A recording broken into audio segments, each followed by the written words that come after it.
Hello mga cute. Maayong buntag Japan. Di ba? Sugamak na punta mga cute, no? Ayan na punta. Punta-puntahay na punta ng kadalanan. Ay pinaduty usang bugoy para makasapi tani o makauyab pag yun. Ay mabuang ko bayat. No ko. Naridagan silang buhay ito rin mga cute. Usa ko nga nagpabantok kanila ang kadalanan diri. Ayan.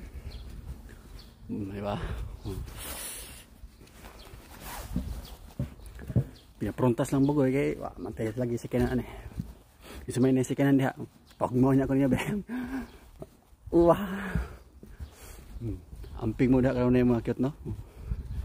Naginaw to nga namo karon na sa mayong panglawas. Katong way uyab diha pag PM lang man ako aron nga magkasinabotan ni buka. Buwang ko bayat. Untag pa sayo. Duty na po bugoy. So, ingat kayo dyan palagi mga cute. Don't forget, spot ng karaan. Ay mong kalimot sa to YouTube channel mga cute, Road King TV, Palit TV Vlog. So, ingat kayo dyan palagi. I love you all. Mwah!